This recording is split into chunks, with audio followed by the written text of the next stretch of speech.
기도하겠습니다. 하나님, 오늘도 하나님 은혜로 또 주님 말씀 앞으로 저희를 인도해 주시니 감사합니다. 오늘도 주실 말씀들을 기대함으로 나아가오니 우리 마음 가운데 성령 하나님께서 친히 말씀하여 주셔서 우리가 온전한 예배자로 하나님 보시기에 부끄러움 없이 또 하나님 원하시는 모습으로 설 수 있도록 주님께서 은혜 베풀어 주시옵소서. 특별히 또 이곳에 오는 길에 좀 사고를 당하신 우리 양리 집사님, 하나님 모든 문제 해결들도 하나님 은혜 가운데 잘 해결될 수 있도록 주님 인도해 주시고 그 마음 가운데 평안함으로 주님께서 지켜 주시옵소서. 감사드리며 살아계신 예수님 이름으로 간절히 기도드렸습니다. 아멘. 네. 양리 집사님께서 오시는 길에 접촉사고 좀 나신 것 같아요. 그래서 지금 그 해결하시느라고 그 상황에 계신 것 같은데 계속해서 기도 부탁드립니다. 음. 네, 아마 뺑소니 보험이 있긴 할 겁니다. 네, 보통은 다 들어가 있긴 한데. 네, 오늘은 제 2강 공부하도록 하겠습니다. 저희 교재 15페이지를 보시면 될 것 같고요. 오늘은 5제사 중에 첫 번째로 번제에 대해서 공부를 할 예정입니다. 레위기 하면 전체 주제는 예배다.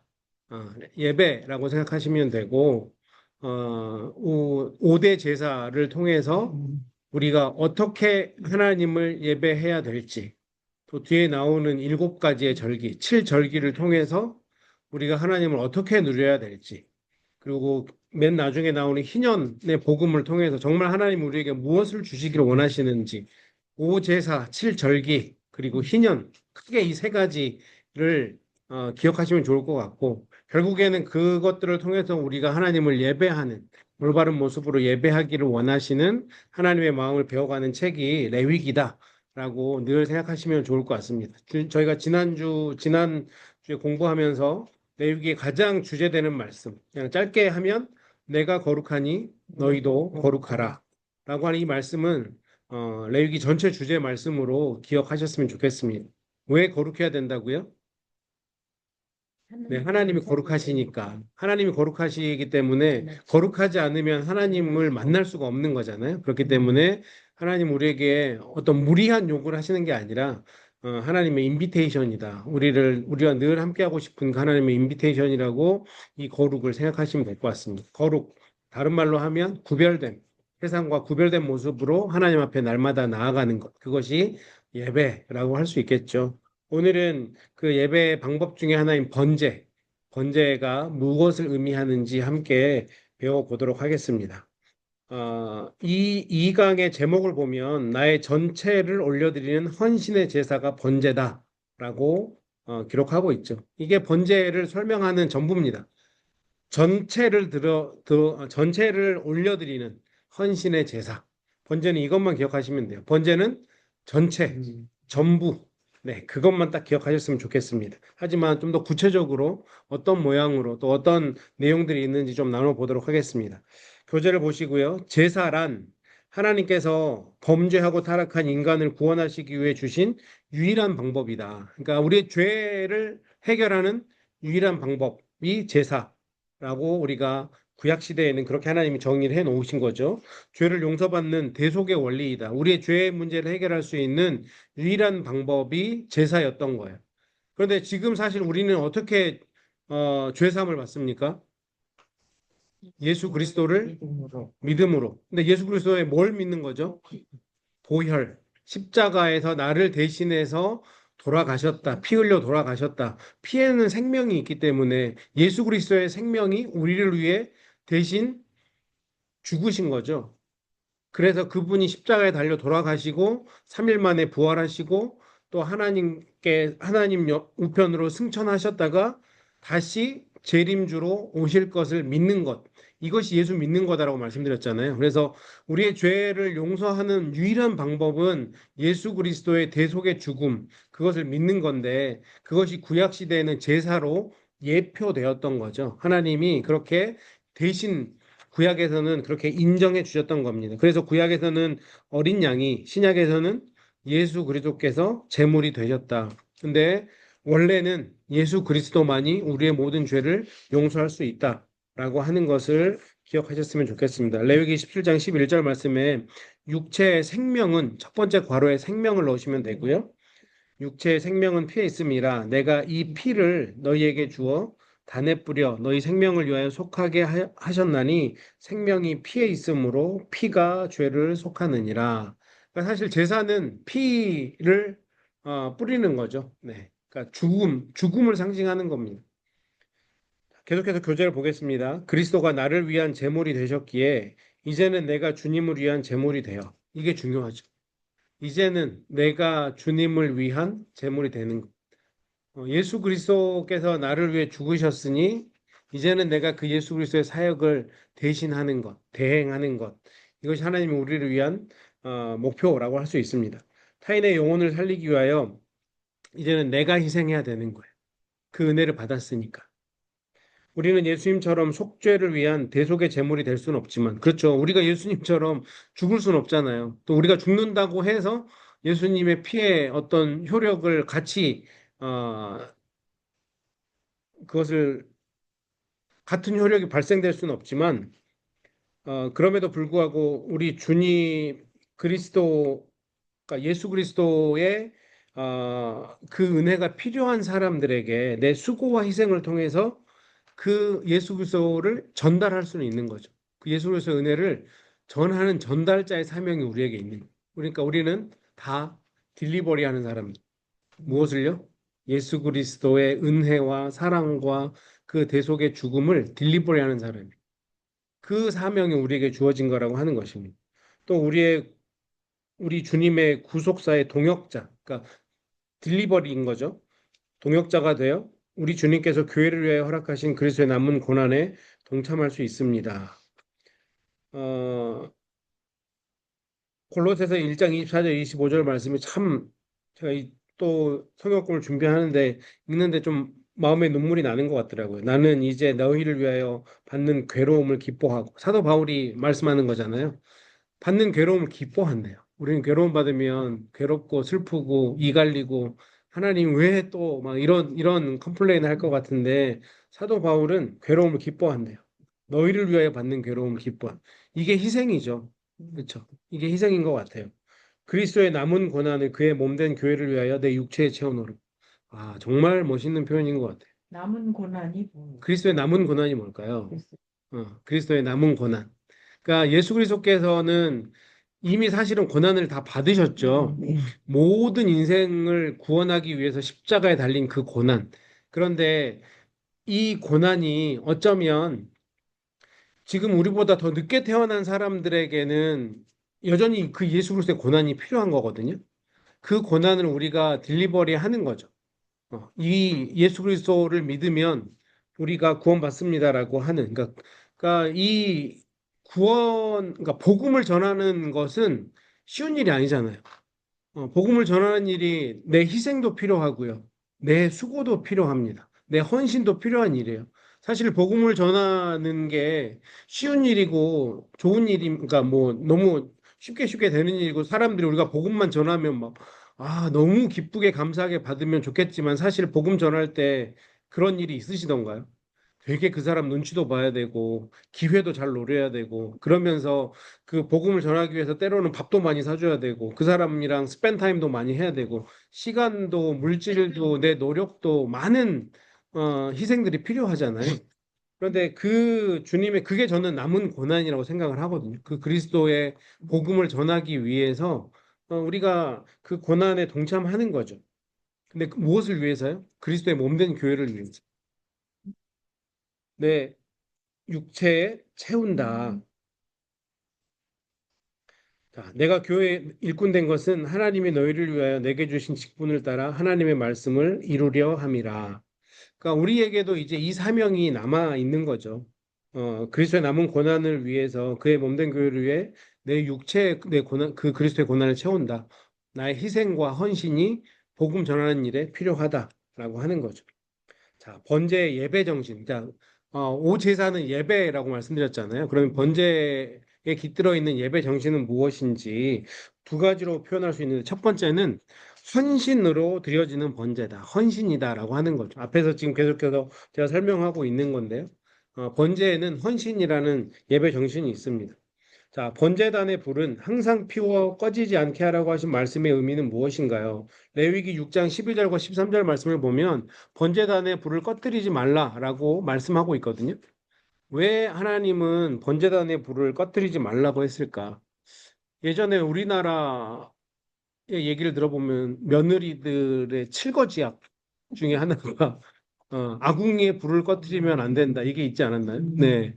아마 어렸을 때 뭐 성냥이 있는 것도 아니고 톨치가 있는 것도 아니고 라이터가 있는 것도 아니니까 불을 다시 한번 펴려면 너무 힘드니까 그거를 그냥 며느리들한테 담당을 시켰던 것 같은데 그렇게 하나님 우리를 괴롭히려고 번제단에 불을 끄지 말라 그랬을까? 그건 아니겠죠.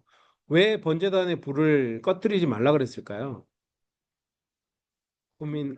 항상 끊임없이 네, 제사를 드려야 되니까. 네. 항상 끊임없이 제사를 드려야 되니까 뭐 이피션시를 위해서 그것도 뭐 맞는 말일 수 있을 것 같아요. 이 당시에도 뭐 당연히 뭐 번제 저기 라이터나 톨치나 이런 게 없었을 거니까. 하지만 그거 말고 또 있었을 것 같기도 합니다. 왜 번제단에 이거는 약간 추상적인 답일 수도 있는데요. 그러니까 상징적인 답일 수도 있는데 어, 번제단에 불이 타오른다고 하는 거는 어떤 의미가 있을까요? 계속되고 있는. 헌신이 계속되고 있는데 번제단에서는 일단은 가장 중요한 거는 번제단에서 불이 탄다라고 하는 거는 누군가의 죄가 사해지고 있다는 의미거든요. 그렇죠. 번제단에서는 죄를 사하기 위해서 제사를 드리는 거니까. 그러니까 번제단에 불이 끊이지 않는다라고 하는 거는 하나님의 죄 사하심의 은혜가 항상 있다라고 하는 거를 시청각적으로 교육하는 거지 않을까. 물론 우리 권사님 말씀하신 것처럼 불을 다시 피우려면 힘들죠. 또 제사를 드려야 되는데 불이 뭐 맨날 잘 붙는 경우는 아니잖아요. 날씨에 따라서 잘 붙을 때도 있고 안 붙을 때도 있는데 그런 효율성도 당연히 하나님이 염두에 두셨겠지만 그럼에도 불구하고 가장 중요한 거는 계속해서 번제단에 불이 타고 있다는 것은 나도 짐승 가지고 나아가면 제사물 가지고 나아가면 내 죄 용서받을 수 있어. 내가 비록 죄는 지었지만 하나님이 내가 번제단 앞으로 나아가면 날 용서해 주실 거야라는 것을 이스라엘 백성들에게 계속해서 알게 하신 거죠. 자, 번제는 예배라고 말씀드렸잖아요. 그러니까 우리의 예배가 그치면 될까요? 안 될까요? 안 되죠. 그곳에 가면 나는 항상 예배할 수 있어. 라고 하는 게 많은 사람들에게 보여지는 게 저는 중요하다고 생각하거든요. 어, 이번에 우리 임원들하고도 저번에 한번 만나서 그런 얘기 했는데 이제 크리스마스 예배를 어떻게 할 것인가에 대해서 좀 논의를 하면서 제가 작년에 이제 달라스 교회에 있을 때 사실 요즘 크리스마스 예배가 많이 없어지고 있어요. 교회마다.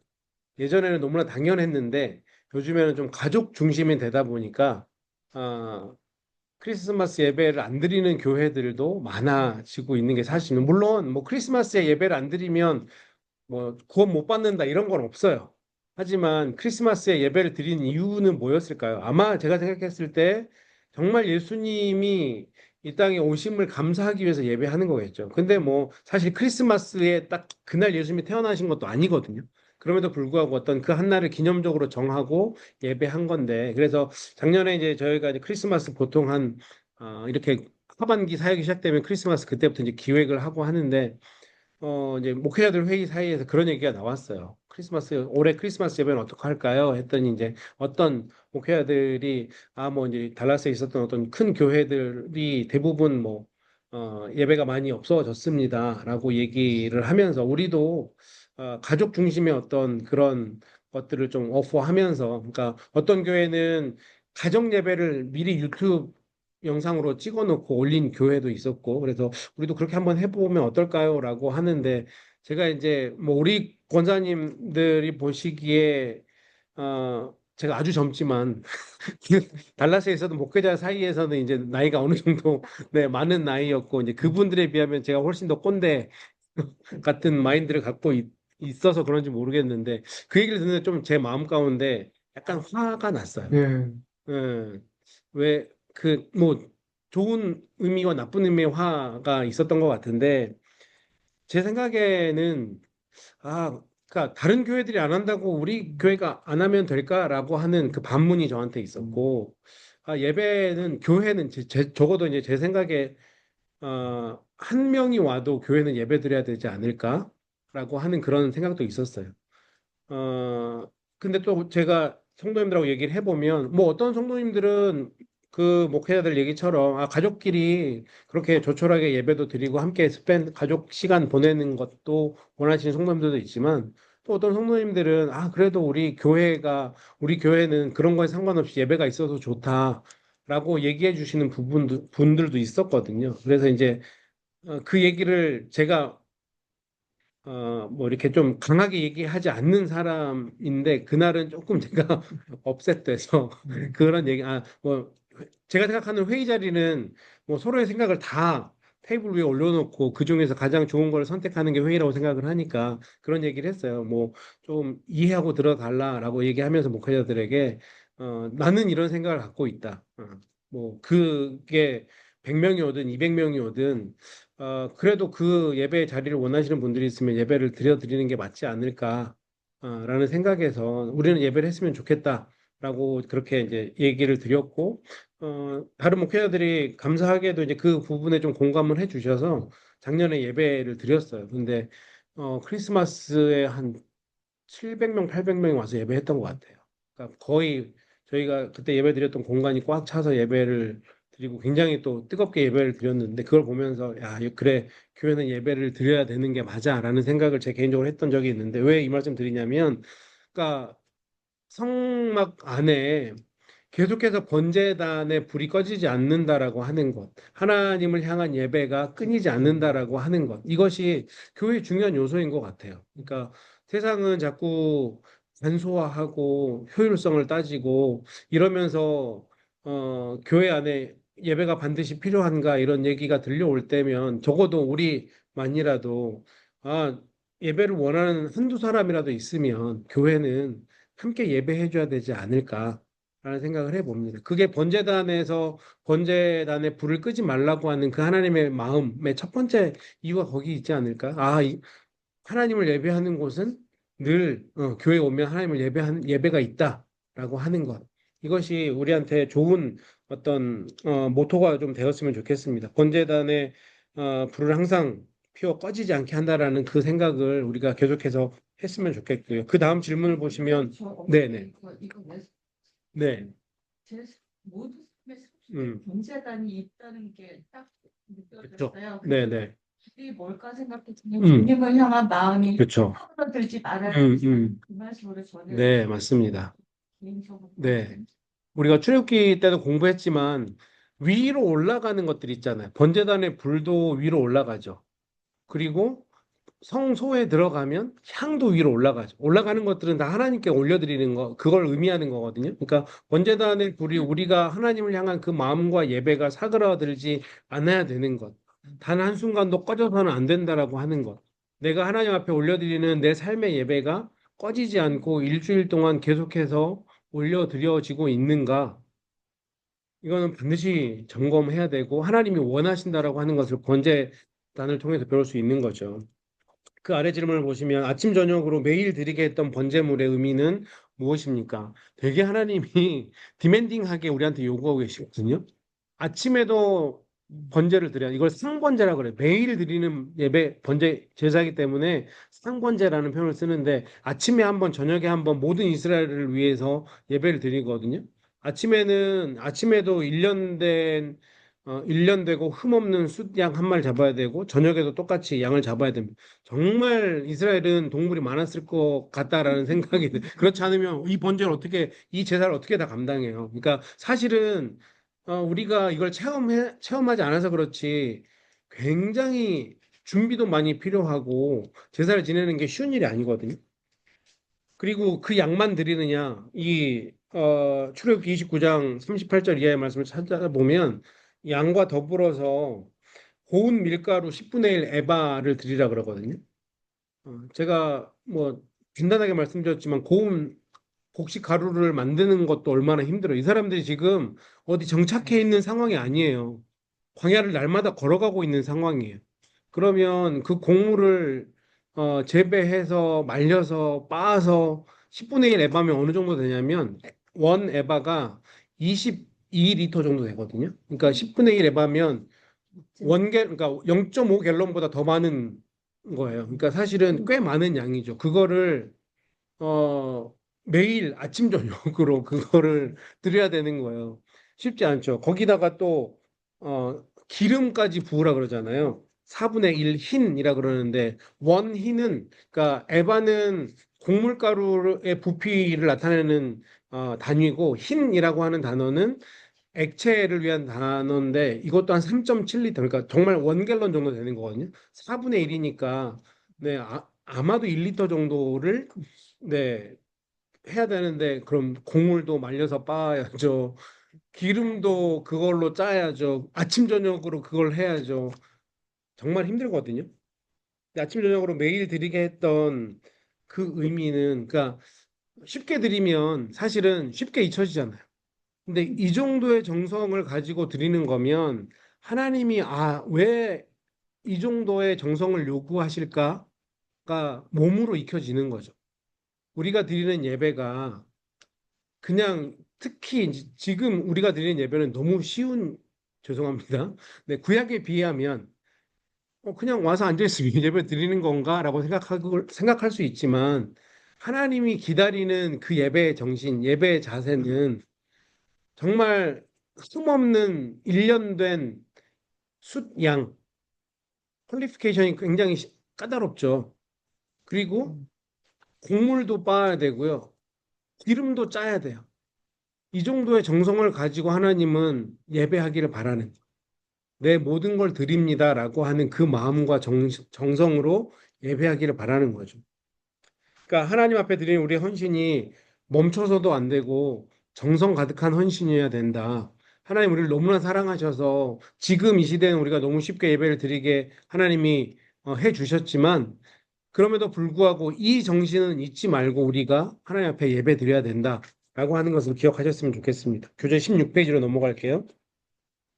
자, 제사장은 매일 아침 제일 먼저 번제를 드려서 그날의 여타의 제사들이 번제의 기반 위에 드려지도록 했습니다.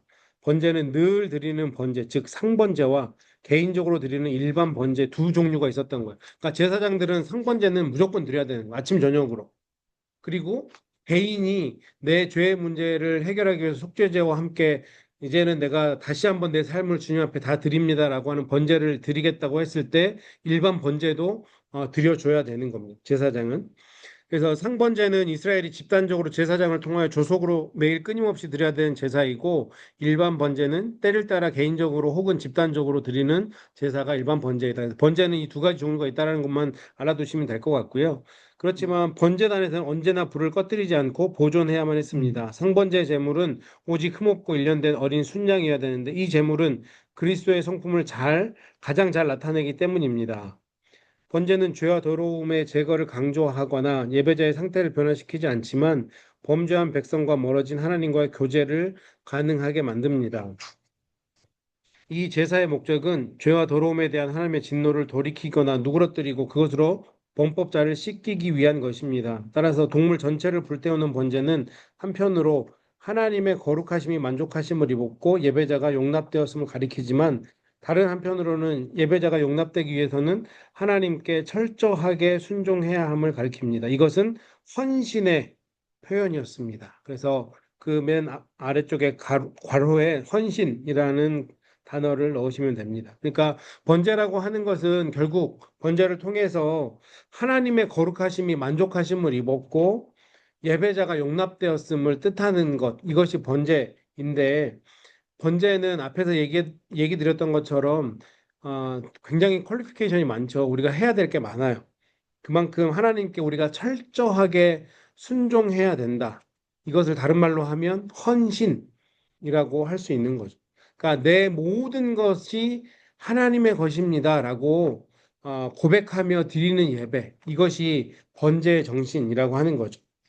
그리스도가 자신의 온전함을 드렸듯이 나도 그리스도를 따라 전체를 드릴 수 있어야 합니다. 전부를 드리는 헌신의 제사인 번제는 머리, 기름, 내장 모든 부분이 하나님께 바쳐졌습니다. 자, 머리를 드린다라고 하는 것, 이것을 우리가 어떤 비유적으로 생각을 해보면 나의 생각과 지성이 주님께 드려져야 된다. 내 생각과 내 지성도 하나님 앞에 드려져야 된다. 자, 기름, 팻인데요. 팻은 안 좋은 거죠. 그렇지만 이 당시에 기름은 되게 소중한 거로 여겨졌다고 해요. 나의 가장 기름지고 또 부요한 그런 부분조차도 하나님께 드려져야 된다. 내 가장 소중한 것도 하나님 앞에 드려져야 된다라는 의미로 우리가 해석할 수 있고요. 내장이라고 하는 것은 내 내면의 생각과 느낌, 내 모든 묵상까지도 하나님 앞에 올려드려야 된다. 그러니까 번제는 뭐예요? 내 머리도, 내 기름도, 내 내장도, 그러니까 내 모든 생각도, 내 가장 기름지고 중요한 것도, 또 내 생각과 심지어 느낌까지도 하나님 앞에 다 드려지기를 원한다. 이것이 번제의 정신이라고 할 수 있는 거죠. 그래서 번제하면 전부를 생각하시면 좋을 것 같아요. 네, 전부를 하나님 앞에 드린다. 하나도 남김없이. 이 밑에 보면 모든 것이 주께로 구별돼야 되는데 소의 경우는 가죽까지도 드렸더라고요. 가죽까지. 정말 남김없이. 번제를 위해 사용되는 불을 관리하는 일은 제사장의 몫이었다. 제사장이 누구라고요? 저와 여러분이 제사장입니다. 아, 권사님 감사해요. 권사님 감사해요. 네. 그래서 예배는 목사만, 전도사만 잘 준비하면 되는 게 아니라 예배를 드리는 우리 모두가 잘 준비해야 돼요. 이 불이 교회 안에서 꺼지지 않고, 그러니까 이 예배가 교회 안에서 꺼지지 않고 지속적으로 타오르도록 끊임없이 관심과 열정을 가져야 되는데 누가 가져야 된다고요? 우리 모두가 가져야 되는. 이번 주일 예배를 위해서 우리 모두가 함께 기도로 준비해야 되고, 하나님, 나만 은혜 받는 게 중요한 게 아니고, 예배에 나온 모든 사람들이 은혜 받아야 됩니다라고 일주일 내내 충고해 주셔야 되는 것. 이것이 우리 모두의 중요한 사명 중에 하나라고 하는 거예요. 헌신은 한 번이 아니라 매일 조속으로, 아침, 저녁으로 확인해야 될 주님과의 관계입니다. 그러니까 자꾸 반복된다라고 하는 것은 잊지 말기를 원하는 거잖아요. 아침 저녁으로 하는 게 하나님 우리를 그냥 디맨딩하게 귀찮게 하려고 요청하는 게 아니고 잊어서는 안 되는 것이기에 너무 중요한 것이기에 우리가 습관이 돼서 잊지 않게 하기 위해서 이렇게 하셨다라고 이 번제를 이해하는 게 훨씬 더 중요할 것 같습니다. 나에게는 매일 드리는 상번제가 있습니까? 하나님과의 관계에서 매일매일 잊지 않고 빠뜨리고 하는 것들이 있으세요? 어쩌면 뭐 웃긴 얘기일 수 있는데 우리가 드리는 식기도도 상번제일 수 있죠? 네, 적어도 밥 먹을 때 기도하는 건 우리가 잊지 않고 하니까 네, 그것도 감사하잖아요. 그렇죠? 하나님 앞에 이 먹을 수 있는 건강 주신 것도 식욕 주신 것도 또 음식 주신 것도 요즘에 그 식욕을 가장 많이 느끼시는 분이 저는 김홍순 권사님으로 생각하는데 요즘 다 맛있죠, 권사님. 막 못 먹다 먹으니까. 네. 그게 얼마나 감사해요. 식욕이 있고 먹을 수 있는 게 얼마나 감사해요. 네. 이번 주 목요일을 떼시면 이제 더 열심히 드실 텐데 다 감사한 거예요. 생각해 보면. 우리가 밥을 먹을 수 있는 것, 내가 밥을 먹고 싶다라고 마음이 드는 것, 이런 거 얼마나 감사합니까? 내가 먹고 싶은데 먹을 게 없는 사람들도 아프리카에 얼마나 많아요. 그렇죠? 그런데 내가 먹을 수 있는 마음도 있고 먹을 수 있는 음식도 있고 이것을 내가 하나님 앞에 먼저 감사하는 것, 이게 우리가 드리는 상번제의 하나일 수 있는 거죠. 아침에 우리가 하나님 앞에 올려드리는 나에게 호흡 주심도 감사합니다. 나에게 하루를 열어주심도 감사합니다. 이것도 우리가 드리는 상번제죠. 네. 하나님을 인정하고 하나님 앞에 감사하는 것. 두 번째로 나는 나의 생각과 지성, 나의 판단보다 하나님의 말씀을 더 중요하게 여깁니까? 번제는 하나님께서 주신 디렉션대로 드리는 거예요. 그렇죠? 그러니까 내 생각과 내 지성과 내 판단, 내 경험이 중요한 게 아니라 우리에게 가장 중요한 것은 변하지 않는 말씀, 진리의 말씀, 성경이 훨씬 더 중요하다. 하나님의 말씀이 중요하다. 하나님께서 시키는 대로 해야 된다. 라고 하는 것, 이것을 우리가 기억하셨으면 좋겠습니다. 자, 17페이지로 넘어가겠습니다. 번제가 헌신으로 드리는 예배라고 지금 제가 지금까지 말씀드렸잖아요. 두 번째는 기쁨으로 드리는 예배. 우리가 헌신해서 드리는데 막 짜증내서 드리면 될까요? 예배 헌신에서 나오잖아요. 시간도 물질도 내 에너지도 예배 드리기 위해서 다 필요한 건데 예배 드리러 왔는데 내 마음이 계속 짜증이야. 드리긴 드리는데 짜증이면 우리 자녀들이 이렇게 엄마 아빠 만약에 생일 파티를 해줘. 그런데 생일 파티를 해주는데 뭐 음식도 해주고 케이크도 사오고 선물도 줬는데 아이들 표정이 죽상이에요. 그러면 뭐라 그러실 것 같아요? 때려쳐라, 때려쳐. 근데 안 받고 만다 그럴 거 아니에요. 그렇죠? 우리가 드리는 번제가 하나님 앞에 드리는 예배가 기쁨으로 드려야 되는 거예요. 우리의 마음으로 기쁨으로 드려야 된다라고 하는 겁니다. 그래서 레위기 1장 3절에 어떻게 드려야 된대요? 여호와께서 기쁘게 받으시도록 드려야 된다라고 분명하게 말씀하고 있습니다. 자, 번제의 주요 강조점은 죄인의 필요를 충족시키는 게 아니에요. 번제의 메인 포인트가 죄인이 아니에요. 우리 드리는 우리가 아니에요. 누구예요? 하나님께서 기쁘게 받으실 수 있는가? 이게 중점이 돼야 되는 거예요. 번제의 중점은 받는 대상이 중점인 거예요. 번제에서 예표된 그리스도는 죄인의 양심을 위해 있는 것이 아니라 하나님의 마음을 위해 있는 거다. 그렇죠. 어떻게 생각하면 예수 그리스도가 우리를 위해 있는 것처럼 느껴지지만 맞아요. 우리를 위해 존재하신 거 맞아요. 그런데 더 중요한 목적은 뭐냐면 하나님이 받으실 만한 그 재물이 예수 그리스도 말고는 없었던 거예요. 완벽한 흠없는 재물은 예수님 말고 없었던 거예요. 그래서 사실은 예수 그리스도는 하나님을 위해 존재했던 거예요. 예배 중에 우리가 무엇을 드렸다는 것, 그렇죠? 지금 이제 우리가 번제가 예배니까요. 우리의 시간도 드리고 정성도 드리고 기도도 드리고 찬양도 드리고 다 드렸죠. 물질도 드리고. 그런데 이것이 의미가 되고 공로화되지 않도록 주의해야 된다. 그 괄호에는 공로화를 쓰시면 됩니다. 공로화. 무슨 뜻이에요? 네, 공로. 네, 내가 드린 게, 하나님 내가 이렇게 드렸잖아요.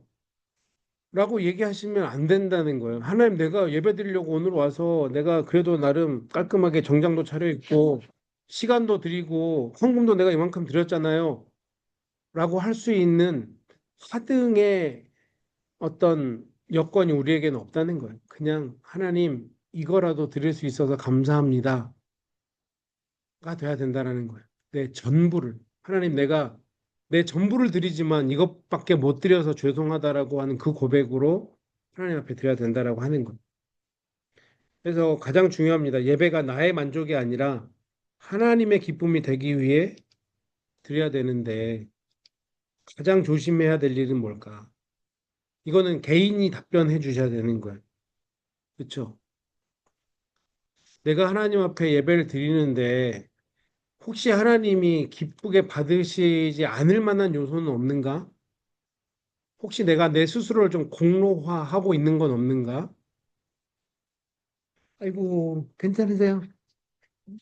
네네. 아이고, 감사하고, 죄송하고, 무조건은 아이고, 감사합니다. 어쩔거니? 네. 네. 우리 양리지 집사님 오셨습니다. 이제 리포트하고, 네, 나중에 네, 앞으로, 네, 하셔야 되니까. 네, 우리 교재 17페이지 하고 있어요. 집사님. 그래서 번제의 주요 강조점 중에 하나, 예배가, 우리가 드리는 예배가 헌신의 예배야 되지만, 기쁨의 예배야 된다. 우리가 기쁜 마음으로 하나님이 또 기쁘게 받으실 만하게. 우리가 누군가에게 선물했는데, 선물할 때 보면, 이 사람이 뭘 좋아할까? 고민하면서 선물하잖아요. 내 위주의 선물하진 않잖아요. 그런 것처럼 하나님이 기쁘게 받으실 만한 예배를 올려드리는 게 중요하다. 예배는 내 자신의 만족을 위해 드리는 게 아니고 왕이신 하나님을 즐겁게 하고 왕이 계신 곳에 나아가서 하나님을 만나는 것. 이것이 예배의 중점이다라고 하는 것. 예배 결코 내가 보여서는 안 됩니다. 그렇죠? 우리가 출애굽기 때 나눴던 것. 제사장이 사체를 가렸잖아요. 내가 드러나지 않도록. 어, 그것을 기억하시면 좋을 것 같아요. 예배 절대 내가 드러나면 안 돼. 그래서 사실 우리 출애굽기 때도 얘기했는데 성가대 가운 입는 게 그거거든요. 우리가 하나님 앞에 찬양을 올려드리는데 내가 드러나지 않기 위해서 나를 가리는 거. 성가대가 찬양하고 있는데 저 사람 무슨 옷 입었네. 우리 성도들이 보잖아요. 저 사람 머리 스타일 어떻게 했네. 저 사람은 어떤 신발 신었네. 이게 보여지는 순간 하나님 앞에 올라가야 될 영광이 어느 정도는 가리워질 수 있는 거잖아요. 그러기에 가운을 입는 이유 중에 하나가 저는 그거라고 생각하거든요. 그러니까 성가대를 하시면서 가장 중요한 거는 내가 드러나지 않도록 찬양이 하나님께 올려질 수 있도록 이 마음으로 찬양을 하시는 게 가장 중요합니다. 자, 세 번째, 섬김과 희생의 제물로 드려지는 번제다. 헌신으로, 기쁨으로. 세 번째는 섬김과 희생의 제물로 드려지는 번제다. 제물로 쓰여진 동물들의 특성과 그 의미들은 무엇이라고 생각합니까? 제물로 드려지는 동물들이 어떤 게 있었나요? 소가 있고요. 양, 염소, 비둘기. 아, 네, 우리 서 권사님이 공부를 열심히 오셨네요. 아, 그렇죠. 권사님 열심히 해왔다고 얘기해 주세요. 그걸 또 답이 다 있으니까 이러면 또, 네. 네, 이번 주 설교가, 주일 설교가 말에 관한 거거든요. 네. 네. 자, 소의 특성. 자, 소는, 소는 어떤, 소 생각하면 대부분 첫 번째 듣는 느낌이 어떤 느낌이세요? 부지런하다. 그쵸? 또 일하는 거, 그쵸? 또 약간 온순하잖아요, 그쵸? 소는 온순해요, 순해요. 네, 예전에 제가 한번 설교했지만 소는 몽둥이로 소를 몰고 가지 않잖아요. 네, 그냥 나뭇가지 하나만 해도 소는 그냥 가요. 되게 온순한 동물이거든요. 그래서 소 하면 주로 이제 공통적으로 생각하는 이미지가 수고, 노동, 봉사, 희생, 네, 이런 이미지들이 있는 것 같아요. 그러니까 소를 드린다라고 하는 것, 그 의미에는 우리가 소화가 지금 우리가 소를 드리진 않잖아요. 그렇죠? 예배 드릴 때 소를 끌고 오시진 않잖아요. 근데 그 소의 정신, 그 소의 의미를 우리가 하나님 앞에 드려야 된다라고 하면 내 수고와 봉사와 희생과 때로는 노동을 내가 하나님 앞에 번제로 예배로 올려드린다. 이렇게 생각하시면 될 것 같고요. 양은 어떤 특성이 있나요? 온순하다. 그렇죠. 가장 큰 특성은 온순. 저항하지 않잖아요. 어. 그렇죠. 양이 주인이 있으면 털 깎을 때도 그냥 그냥 있는데요. 맡기고. 그거 참 쉽지 않은데 사실은 털을 깎는다라고 하는 거는 어떤 의미에서 양의 입장에서 보면 이제 자기가 추워질 수도 있거든요. 그렇죠. 그리고 부끄러워질 수도 있는 일이거든요. 양의 입장에서 보면. 그럼에도 불구하고 주인이 하겠다고 하면 그냥 순종하는 거잖아요. 내가 하나님 앞에 예배 드릴 때 내가 추워질 수도 있고 내가 부끄러워질 수도 있는데 내 주인이 하시겠다고 하면 나는 그런 순종함이 있는가? 하나님 그러면 안 되죠. 하나님 이러면 내가 부끄러워서 교회를 다닐 수가 없잖아요. 라고 우리가 하나님 앞에 대들지는 않는가? 음. 염소 영양가가 높다. 영양가가 높다. 오, 네, 좋은 특성이네요. 네, 네. 저희 장인어른이 이제 5년 전에 위 절제를 하시고 회복이 그러니까 안 되세요. 그러니까 그전에는 한 80kg 나가셨는데 아직까지 50kg도 안 되는. 근데 이제 뭐 많이 지시긴 하셨어요. 그래서 어 봄에 이제 뭐 이런저런 영양가 걸 많이 드시는데 어떤 분들이 염소가 좋다 그래서 염소를 집으로 드셨는데 좀 괜찮은 것 같다 이렇게 얘기를 하셔서 얼마 전에 생신이셨거든요. 그래서 네, 염소를 생신 선물로 한 번 더 드셔라 하고 저희는 이제 염소를 잡아드린 건 아니고 용돈을 이제 보내드렸는데 염소는 우리 권사님 얘기하신 것처럼 영양가가 높다. 네, 저는 생각하지 못했던 특성인 것 같긴 해요. 네, 우리가 같이 공부를 해야 되는 이유가 여기 있습니다. 네, 그러니까 네, 높은 영양가로 하나님 앞에 예배한다. 네, 이것도 아주 좋은 인사이트인 것 같아요. 근데 염소의 특징은 여기서 보면 이 박승호 목사님, 책의 저자인 박승호 목사님의 인사이트로는 좀 힘이 있다. 영양가랑 좀 좀 보통 있는 것 뭐죠? 일맥상통하는 것 같은데 대신에 힘이 있으면 고집도 있죠. 네.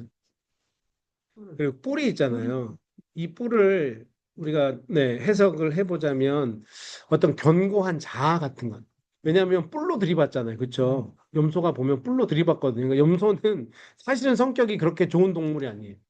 제가 어렸을 때 끌고 다녀 보면 소는 엄청 큰데 그냥 순해서 가는 데로 가는데 염소는 진짜 이 끌고 한 세 마리만 끌고 다니려고 그러면 제가 끌려다녀요. 그러니까 저희가 그때 한번 제가 설교할 때 말씀드렸는데 그 가축을 시골에서는 많이 키우잖아요. 그걸 갖다 또 팔려고. 그러니까 아침이 되면 저희 할머니가 어딘가 풀이 많은데 갖다 가서 매놔요. 그리고 이제 그 목에 줄이 돼 있고 이만한 쇠가 있어서 그걸 이제 박아 놓죠. 그러면 이제 저녁쯤 되면 어른들은 또 저녁에 해야 될 일이 많으니까 야 어디 저쪽에 갔으면 염소 매놨으니까 끌고 와라 한단 말이에요. 그러면 한 두세 마리 세네 마리는 끌고 와야 돼요. 그러면 곤욕이죠 그게. 예, 왜냐하면 워낙에 염소가 고집도 세고 하니까. 그래서 이 염소의 특성은 힘, 고집, 뭐 견고한 자아 이런 것들이 있는데 그런데 염소는 뿔을 제물로 쓰기 위해서는 뿔을 뽑으라고 말씀하거든요. 그러니까 염소를 드렸다라고 하는 거는 이미 뿔이 뽑힌 상태예요. 어떤 걸 의미합니까? 내가 하나님 앞에 예배할 때 내 자아, 내 견고한 자아는 뽑아야 돼요. 없애야 돼요.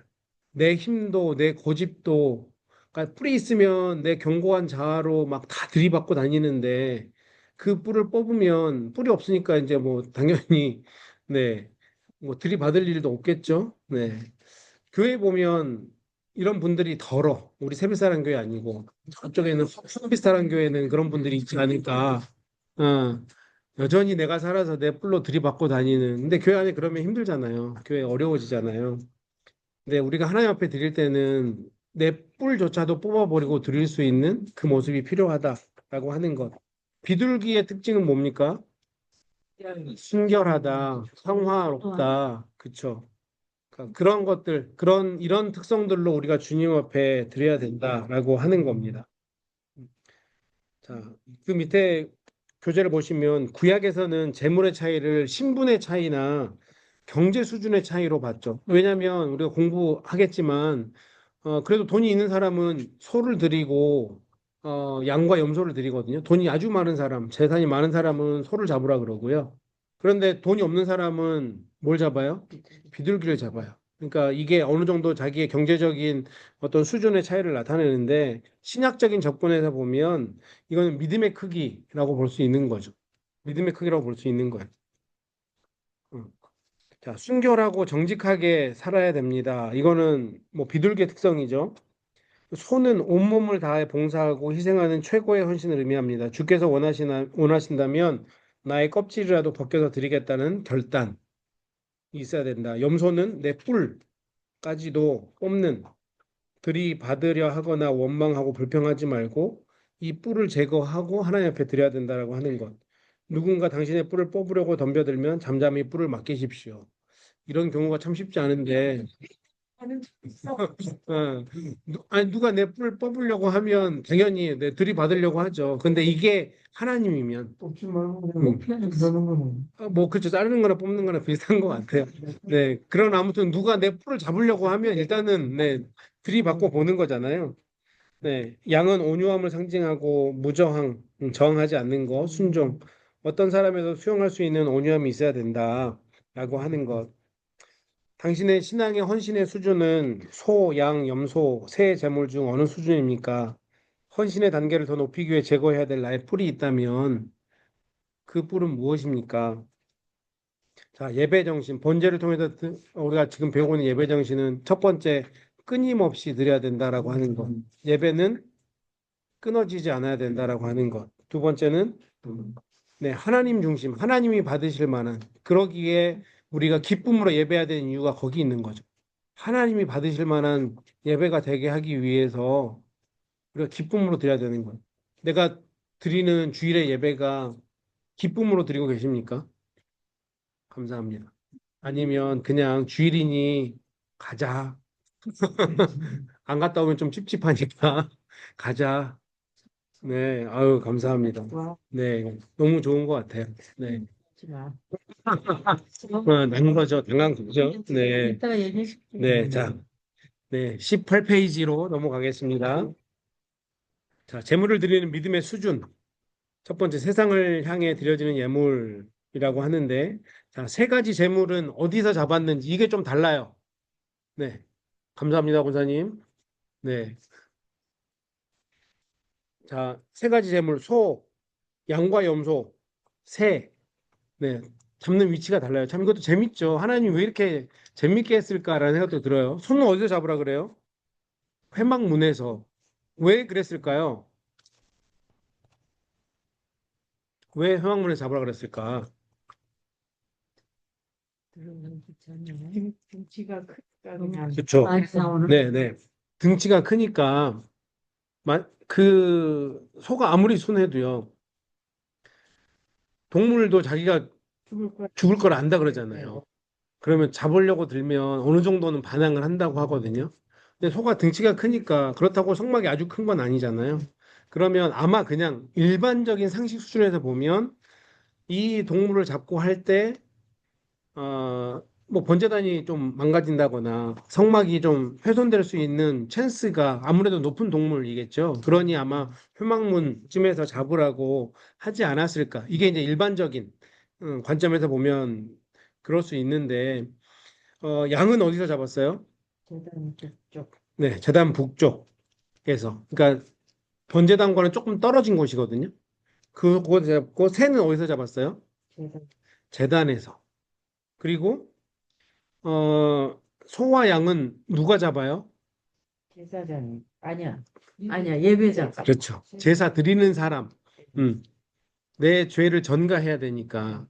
참 이게 어려운 일이잖아요. 아마 지금도 이런 방법을 쓴다라고 하면 주일마다 엄청 힘드실 거예요. 어, 동물을 죽이는 게 사실 쉬운 일이 아니잖아요. 그러니까 이게 피지컬리도 쉽지 않지만 정서적으로도 쉽지 않은 일이거든요. 아, 나 때문에 얘가 죽는구나. 라고 하는 것을 직접 느끼게 하기 위해서 아마도 그러지 않았을까라는 생각이 듭니다. 새는 제사장이 잡아요. 어? 제사장. 그러니까 이 드리는 동물이 어떤 수준이라 그랬죠? 신학적인 접근으로 하면 믿음의 수준이라 그랬거든요. 그러니까 새는 어쩌면 가장 믿음이 낮은 사람이라고 볼 수 있는데 그러면 제사장이 도움을 줘서라도 예배하게 해야 되는 거야. 모르고 달래서라도 그럼 우리 한번 예배 한번 해보자 라고. 근데 세 번째 네, 그게 낮은 믿음인가요? 아니면은 돈 없는 사람들 위해서 다 있는 거예요. 다 네, 네, 다 해당되는 겁니다. 네. 그래서 이렇게도 우리가 해석할 수 있다라고 하는 건데요. 손은 멀리서 잡았어요. 그러니까 믿음의 수준으로 보면 어, 멀리서도 예배할 수 있다라고 하는 거거든요. 네, 온라인 예배도 가능하다는데 같은 퀄리티로 드려야죠. 내가 같은 마음과 같은 수준으로. 그런데 온라인 예배 처음 팬데믹 터졌을 때 드려보니까 거의 대부분 같은 고백을 하셨는데 처음에는 막 양복 입고 막 최선을 다해서 이렇게라도 드릴 수 있어서 감사합니다. 근데 한 달 지나고 두 달 지나니까 옷도 조금 네 그렇게 되고 뭐 옆에다 물도 한 잔 갖다 놓게 되고 네 그렇게 되는 게 우리의 수준인 거잖아요. 그렇죠? 그런데 하나님이 어쩌면 이런 것들을 통해서 우리에게 교육하기를 원하시는데 손은 그러니까 회막문에 잡을 수 있다라고 하는 거는 우리가 하나님을 예배할 때 주일날은 사실은 다 그래도 정결하게 나오시잖아요. 마음도 좀 잘 잡고 나오시잖아요. 그런데 주일만 드리는 예배가 아니다라고 지금 제가 계속 말씀드리잖아요. 엿새 동안에 삶의 예배도 드려야 되는데, 그러니까 하나님 앞에서 번제단 앞에서 예배를 드리는 것처럼 회막문에서도 우리의 삶의 예배 자리에서도 똑같은 모습의 생각과 말과 행동으로 우리가 하나님 예배하고 있는지, 교회 밖에서도 동일한 성품과 언어와 태도로 내가 하나님을 예배하는 사람답게 살아가고 있는지 하나님은 보기를 원하신다라고 하는 거죠. 소를 드릴 정도의 믿음의 수준이면 밖에서도 교회에서 하는 말과 교회에서 하는 태도와 교회에서 하는 모습처럼 우리 삶의 모습도 밖에서 친구를 만날 때도 누군가를 만날 때도 동일한 모습이어야 된다라고 하는 거죠. 그게 삶의 예배자의 온전한 모습이고 하나님이 기쁘게 받으시는 삶의 예배의 모습이 될 수 있겠죠. 에이, 밖에서는 뭐 나 모르니까. 응. 특히 운전할 때, 뭐 그런 분은 우리 세비사랑교는 없을 거라고 생각하지만, 운전할 때 가서 복수해줘야 되고, 뭐 창문 닫혀져 있다고 욕하고, 화내고 짜증내고. 저는 사실 그 제 차에 늘 십자가를 달아놓은 이유는 그거거든요. 나 믿는 사람이 운전할 때도 나는 믿는 사람이야. 이 십자가를 보면서 주님이 나 때문에 십자가에 돌아가셨는데 그래. 어, 저 사람이 나에게 좀 루드하게 하더라도 운전을 그래. 용서하자. 참자. 이걸 하기 위해서 교회 저는 차에다가 십자가 달아놓는 거긴 하거든요. 그러니까 우리의 삶의 예배의 모습 정말 내가 소를 드리는 수준으로 하나님을 예배하고 싶다면 네, 우리의 삶의 터전에서도 그렇게 예배할 수 있어야 된다라고 하는 겁니다. 두 번째는 자원하여 드리는 헌신이다. 번제물은 누가 잡았습니까? 소, 양은 예배자가 잡았다라고 하는 것. 새 번제는 제사장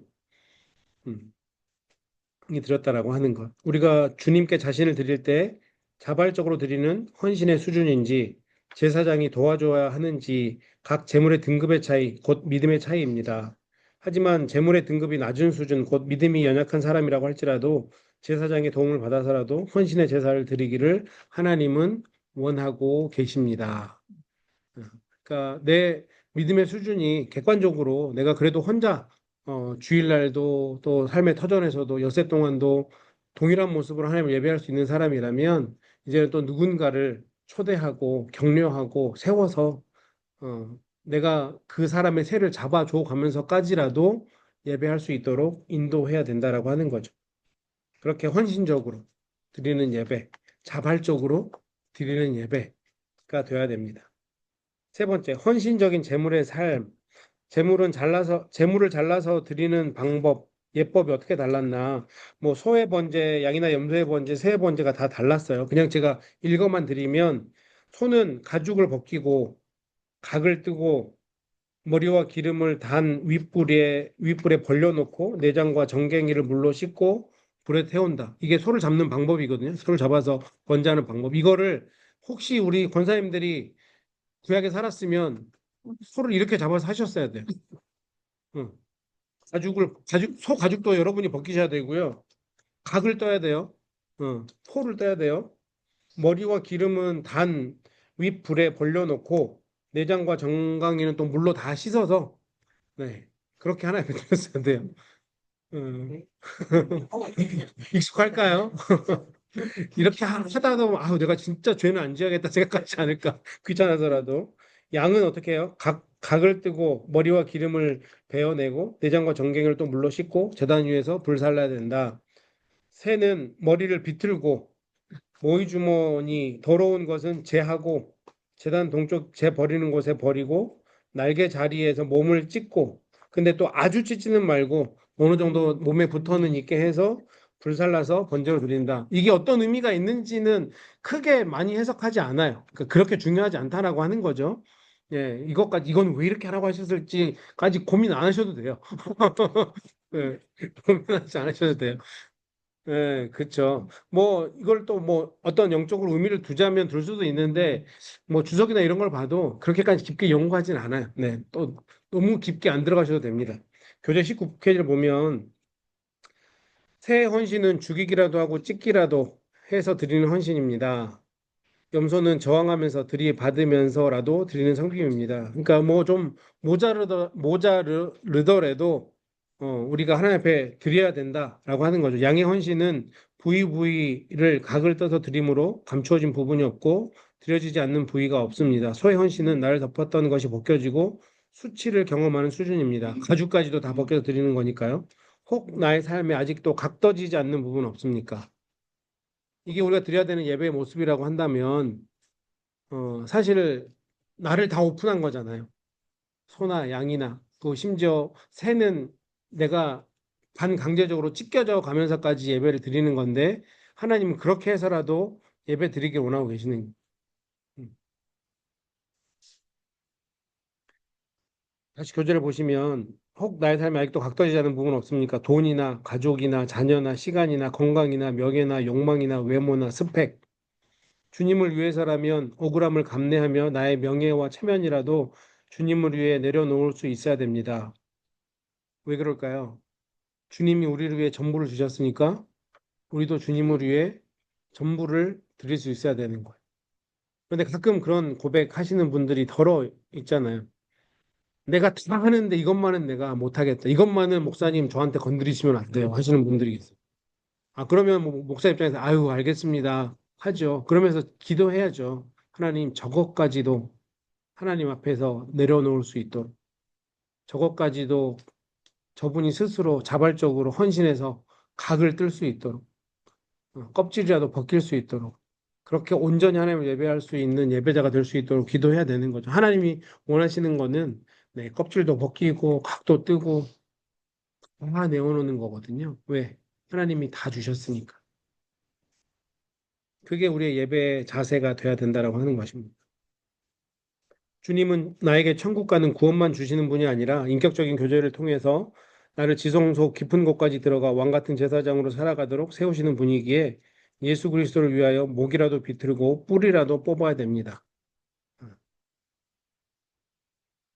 이것까지라도 해야 되는 거예요. 각 부분을 각을 떠서 주께 올려드리고 체면과 명예가 벗겨지고 늘 씻고 태워지는 전적인 헌신의 삶을 올려드려야 됩니다. 그러니까 예배 드릴 때 가끔 뭐 저도 사실은 되게 그런 거 막 좋아하진 않거든요. 보면 막 예배 안에서 막 세네 번씩 인사하고 우리 옆에 보고 인사합시다 밝게 인사합시다 하면 저도 약간 뭐 민망함도 있고 그래서 저는 개인적으로 그런 걸 막 좋아하진 않는데 그럼에도 불구하고 또 제가 그냥 예배자로 있을 때는 시키면 해요. 물론 목사니까 더 열심히 하는 것도 있지만 내가 예배자면 네, 또 하는 대로 그게 또 하나의 기쁨이 된다면 하는 건데 또 그걸 이제 안 하시는 분들이 있잖아요.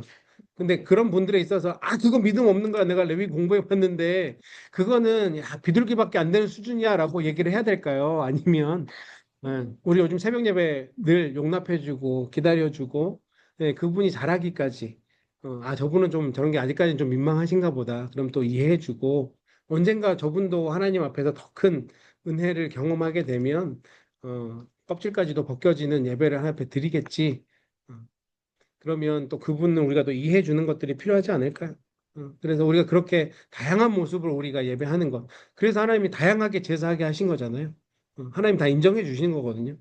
어, 만약에 다양한 것을 요구하지 않았으면 소만 드리라고 했을 것 같아요. 소를 드리는 방식으로만 야, 니네 이 정도는 헌신해야지. 내가 니네 구원해 줬는데 그게 아니고 때로는 새를 드리는 제사도 하나님 받으셨다라고 하니 우리가 예배 드릴 때 그런 다양성을 좀 인정해 주면서 하지만 내가 소까지 드릴 수 있는 그 믿음으로 예배하는 자리까지 자라갈 수 있도록 우리 스스로를 계속해서 노력하고 훈련하는 것도 필요하다고 생각합니다.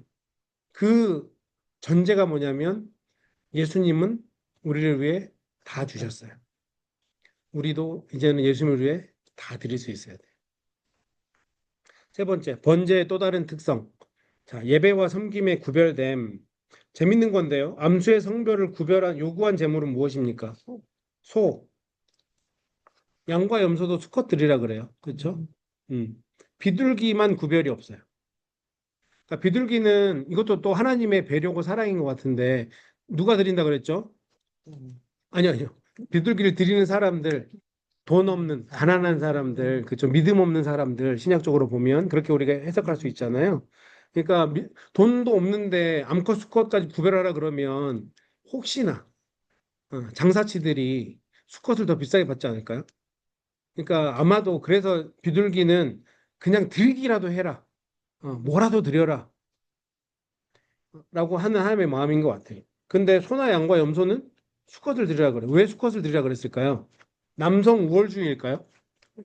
수컷이 고기의 질이 더 좋습니까? 저는 고기를 전혀 모르니까. 왜 것 같은. 질이 나쁠 것 같으세요? 왜 하나님은 수컷을 드리라 그랬을까? 수컷이 비싼 거. 새끼는 이거는 뭐 여러 가지 답변일 수 있는데 계속 나야 되니까. 그렇죠. 네. 보편적으로 보면 이 당시에 어쩔 수 없이 수컷이 암컷까지 대표한다라고 하는 그런 의식이 있었대요. 음. 그냥 당시에 그냥 생각이에요. 두 번째는 이 모든 재물이 누구를 상징해요? 예수님을 상징해요. 그러기에 예수님을 상징하기에 수컷으로 하라고 했다라고 한 학자들의 해석도 있어요. 그런데 그냥 제가 생각하는 합리적인 생각은 뭐냐면 이것도 하나님의 배려인데 방금 서학 원사님 말씀하셨거든요. 정말 많은 지금 네, 고기가 필요하잖아요. 동물이 필요해요. 수컷은 사실은 죽어도 하등에 관계가 없어. 예. 수컷 100마리와 암컷 한 마리가 있으면 새끼는 몇 마리예요? 한 마리 내지는 몇 마리 정도죠.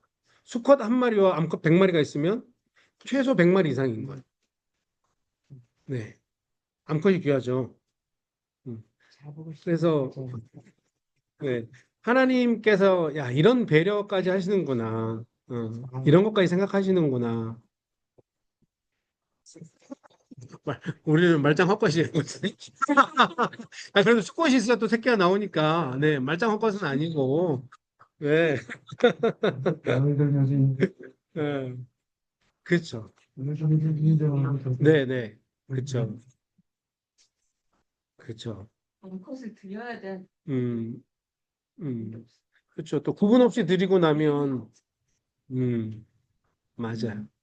그러니까 또 하나님이 이거 구분을 안 해놓으셨으면 그냥 뭐 급한 대로 막 암컷도 막 드리고 하면 나중에는 이스라엘 백성들이 핑계 댈 거 아니에요. 하나님 도저히 가축이 없어서 못 드리겠습니다 할 거 아니에요. 근데 암컷은 남겨놓으신 이유가 거기 있는 거고 또 우리가 나중에 가서 또 배우겠지만 정결법 할 때 그러니까 네, 출산 이후에 여자들이 하혈하는 게 부정하는 걸로 취하는 게 뭐 하나님 그런 게 다 무슨 이유가 있는 근데 그것도 하나님의 어떤 배려인 거죠. 여자들 출산 이후에 산후조리를 하게 하는 그리고 또 심지어 아들이면 짧게 산후조리하고 딸이면 훨씬 더 두 배로 66일 동안 하는 것도 하나님의 참 배려다라는 생각을 해봅니다. 나중에 또 공부하도록 하겠습니다. 그래서 암수 성별을 요구한 제물은 이런 것들이 있는데 결국에는 하나님의 따뜻한 배려다라고 생각하면 좋을 것 같아요. 내가 남다르게 드리는 특별한 구별됨이나 믿지 않는 자와 구별되기 위한 노력은 무엇입니까? 음. 그래서 하나님이 이렇게 예배나 섬김은 결국 거룩은 구별됨이니까요. 내가 하나님께 구별됨을 드리기 위해서 특별히 애쓰는 것들이 뭐가 있는가? 우리 아주 예전에는 뭐 크레딧 카드나 이런 게 없던 시절에 그냥 캐시로 월급도 받고 하던 시절에 보면 우리 어르신들 정말 지폐 하나도 헌금하려면 다리미로 다리고 신권은 따로 모아두고 네, 저는 그런 어떤 한국 어르신들의 정신 속에서 많이 배운다고 생각하거든요. 그렇게 나는 구별됨으로 하나님을 예배하는가? 그렇게 작은 것까지도 생각해 보면 참 좋을 것 같습니다. 두 번째, 예배자의 안수. 그러니까 번제는 안수를 드리는데 예배자의 안수를 밝히는 제물은 무엇입니까? 소는 반드시 안수해야 돼요. 양과 염소는 대체적으로 안수합니다. 비둘기는 안수하지 않아도 돼요. 그러니까 꼭 해야 된다라고 요구하는, 에스크하는 거. 네네. 이 단어가 좀, 네, 그렇게 어려울 수 있는데, 네. 그럼 네. 있는 단어예요? 에스크가 더 나을 것 같긴 해요. 네네. 그냥 이 교재가 밝힌다라고 써놔서 제가 그냥 써놨는데, 네, require. 네네. 자, 안수는 죄를 전가하는 행위죠. 그쵸? 안수를 했다라고 하는 거는 내 죄가 이 동물한테 넘어갔다라고 하는 것을 시청각적으로 또 이제 사람들 중에는 의심이 많은 사람들이 있잖아요. 아, 이 동물 잡는다고 내 죄가 없어져? 라고 생각하는 사람들이 혹시나 또 의심하게 될까 봐 하나님이 아마도 그래서 이제 안수라는 걸 통해서 아, 그래도 이런 세레모니라도 하면 내 죄가 진짜 얘한테 간 것처럼 느껴지기를 바라는 마음에서 그러니까 우리가 진짜 하나님이 우리의 어떤 죄책감 같은 것들을 덜어주기 위해서 저는 안수를 하나님이 하라고 했다고 생각을 하거든요. 그러니까 제물에 안수하는 사람은 신약적으로는 십자가 앞에서 죄를 자백하는 사람이고 안수는 제물을 드리는 자가 그 제물과 동일시됨을 의미합니다. 그래서 안수라고 하는 말 뜻은 히브리어로 사마크라는 단어인데요. 영어로는 lean on 이라는 단어를 써요. 기대는 거. 그러니까 우리가 내 죄를 동물한테 이렇게 기대면서 다 이렇게 간다라고 하는 거를 아마 어느 정도는 네, 형상화하기 위해서, 느끼게 하기 위해서 그렇게 하는 것 같아요. 그러니까 그런데 그 동물이 결국에는 나중에 예수 그리스도를 상징한 거잖아요. 우리가 주님께 기대는 거예요. 우리의 죄를 주님께 전가하는 거죠. 기댄다라고 하는 거는 의지하는 거잖아요. 결국 우리가 주님을 의지함으로 우리의 죄 문제를 다 사함 받는 거죠. 그리고 제물을 드리는 자 그 제물과 동일시됨을 의미한다. 안수하면 음, 하나님 앞에서 그 제물과 내가 동일시됐다라고 여겨준다라고 하는 거거든요. 또 이것의 가장 중요한 의미가 뭡니까? 결국 그 안수받는 동물은 예수 그리스도를 상징하는 건데 주님과 우리가 동일시된 게 어떤 사건인가요? 우리가 예수를 그리스도라 고백하면 우리가 하나님의 아들은 예수 그리스도 한 분뿐인데 하나님의 양자가 되는 거잖아요.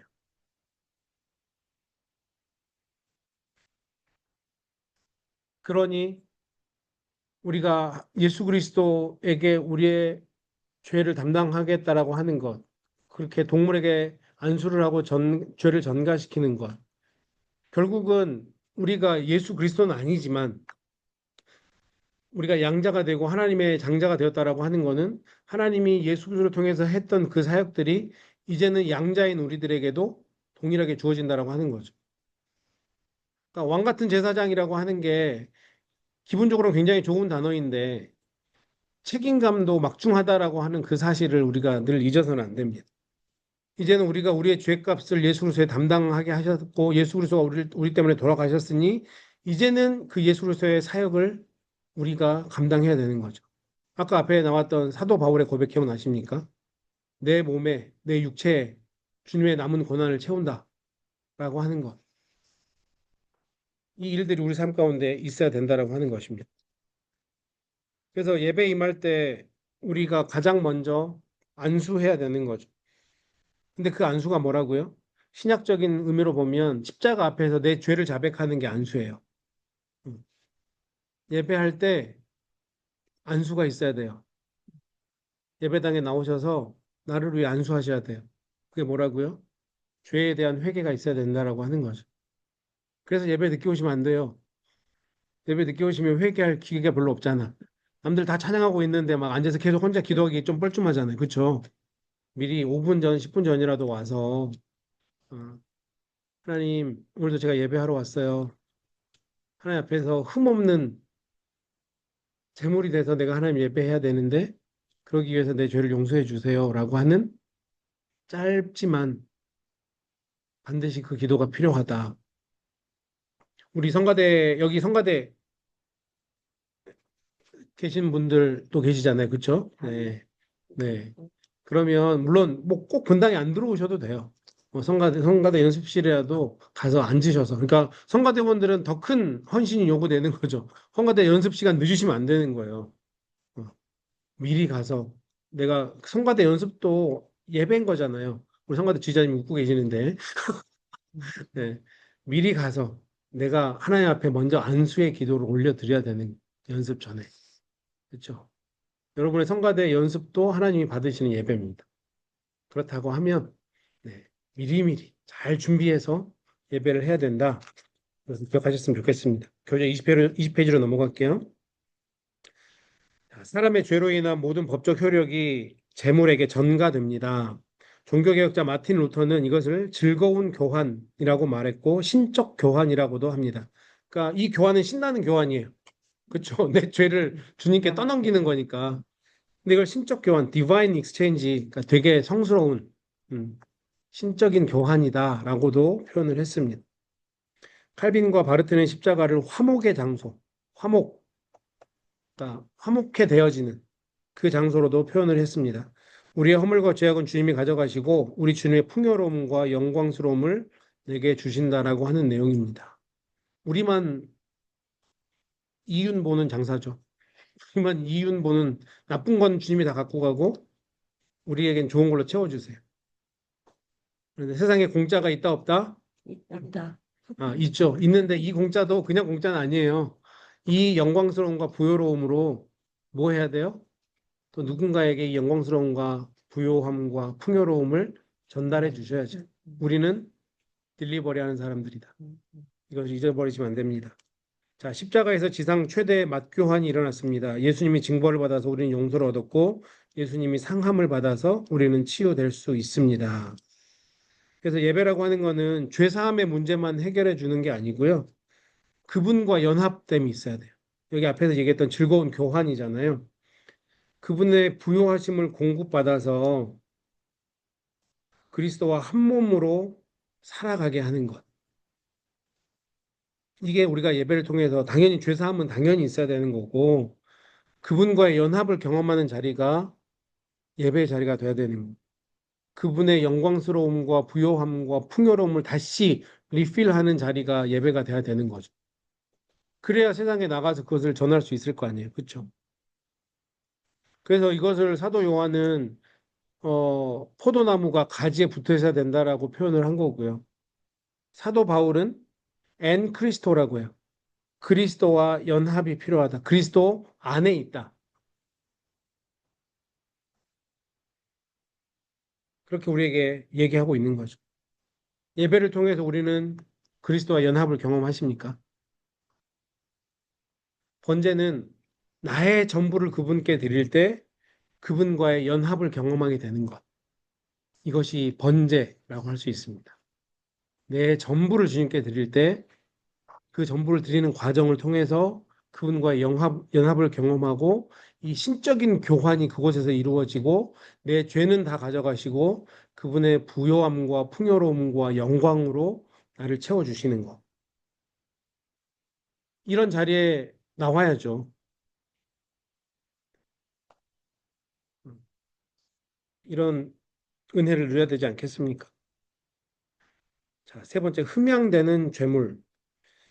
제물을 가축, 목축, 곡식을 드리는 조류로만 드리게 하고 야생이나 맹금류는 거절한 이유가 무엇입니까? 우리가 또 나중에 가서 공부하게 될 텐데 제물은 가축이에요. 가축이라는 말은 그렇죠. 집 갖자 쓰잖아요. 집에서 키우는 동물들이거든요. 네. 이거는 뭘 뜻하는 걸까요? 쉽게 얘기하면 불로소득으로 하나님은 예배를 받길 원하지 않는다는 것. 내 정성과 내 노력과 내 수고와 헌신이 들어간 재물을 받겠다고 하는 거거든요.